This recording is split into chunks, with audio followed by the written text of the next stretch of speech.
headlines are screaming, the undercurrents are boiling, and at the center, two powerful men, one explosive statement: I want that man to fall, and the sooner the better.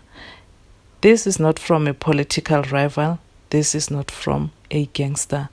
This is from Paul O'Sullivan, a man who built his career by taking down dirty cops and high-level crooks. When a forensic investigator with a history of exposing dirty cops suddenly wants this cop gone, you have to ask, what does he know? Or what is he afraid will come out? And the target? You guessed right, General Nhlanhla Mkhwanazi, KZN Provincial Police Commissioner.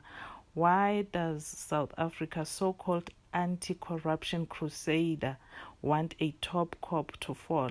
Let's break it down. But before there, let's take a listen to this clip, and please remember to drop your comments on the comments section below. I would love to hear your thoughts about this, and remember to hit that like button, and if you haven't subscribed, please subscribe. Let's take a listen. Member of the task force. So why? Let him explain. Why is he wearing task force uniform? Why did he have 6 men on either side of him wearing task force uniform with masks on and brandishing firearms? It was a media presentation. So what, was he afraid of the media? What did he think would happen to him at that conference? How much did it cost the taxpayer for him to be standing there? And by the way, he had pretty much the whole of the KZN Provincial Police Service there with him. So they were all there on a Sunday. He calls this impromptu press conference and he lies to the media. And we need to get to the bottom of it. But I can tell you, he's triggered something which may just be the end of his life in the police service. Just tell us more on that point, Paul. What do you mean? Well, the reality is he wasn't authorized to do what he did. If Masemola authorized him to do what he did, the two of them can go down together, because I'm calling for a judicial commission of inquiry. I have today written to the minister, and I've asked the minister, without overreaching his executive powers, to arrange for Masemola and Mkhwanazi to be suspended until we can get to the bottom of what their conduct is actually involved in and where it's leading. Paul, how did we get there? Let's return to that chilling statement, members of the Court of Public Opinion. I want that man to fall, and the sooner the better. Now, Paul O'Sullivan isn't just talking, he's acting, he's writing directly to the Minister of Police, calling for a formal inquiry into Mkhwanazi. Let's ask, what exactly is O'Sullivan alleging? Let me know of your thoughts about this allegation that he's making. But here is something very, very telling. Paul, the man who built a reputation tearing down corruption, is now defending Police Minister Bheki Cele's successor, Senzo Mchunu. Not just defending, he's going out of his way to redirect the spotlight away from the minister, while Mkhwanazi directly accused Mchunu on political interference in policing. That is a serious allegation, but instead of interrogating it, Paul skids right back at it. Why? Why is the anti-corruption crusader suddenly quiet when it comes to the minister at the center of the scandal?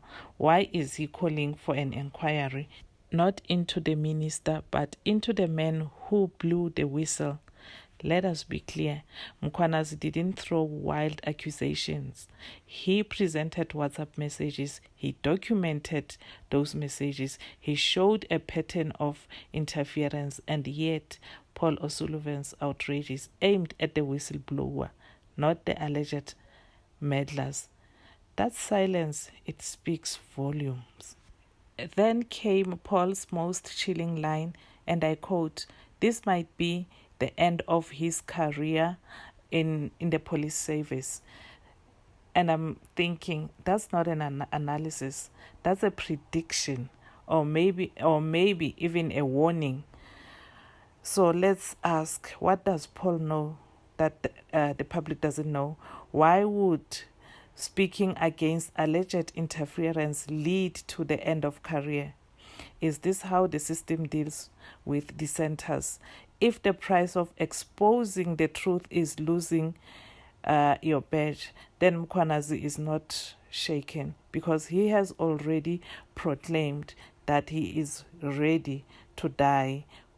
He has already proclaimed that he's willing to die for the police badge. I can't second guess what's going on inside the head of a criminal like Mkhwanazi. But the reality of the situation is he's overstepped his mark. It's not the job of a provincial commissioner to start accusing the government, the judiciary, the National Prosecuting Authority, and the Minister of Police, for that matter, of being criminals. And that's what he did today. And I want to see that man fall, and the sooner the better. Even begun. And it's just unheard of. So what I'm now doing, in fact, I've sent an email today to Masemola, and I've copied the president, and I've said I'm now calling for a judicial commission of inquiry into what the hell is going on in the police service of this country, because it's completely unacceptable. And the victims of crime out there, and there's many of them, the victims of crime out there are getting hut full of all this criminal activity within the police service, and it has to stop. So after hearing the man, let's call it for what it is. Paul O'Sullivan wants an inquiry, but the question is, into who and for what? He's defending the minister and attacking the messenger. He's predicting careers will end and cheering for it. But here in the court of public opinion, we ask the questions they don't, because if this is how whistleblowers get treated, then justice is not blind, it's gagged. I am your host, Mrs. Independent, aka I am not a lawyer, and this is the Great Awakening channel, where the is awakened. Please remember to subscribe for more bold truth, because here we don't just repeat the headlines, we rip the mask off them. And remember, when the truth becomes a threat, power always wants its silence. And just a closing reminder, do not skip the ads. Please do not skip the ads, as they are financially contributing to this channel. Until the next one, bye.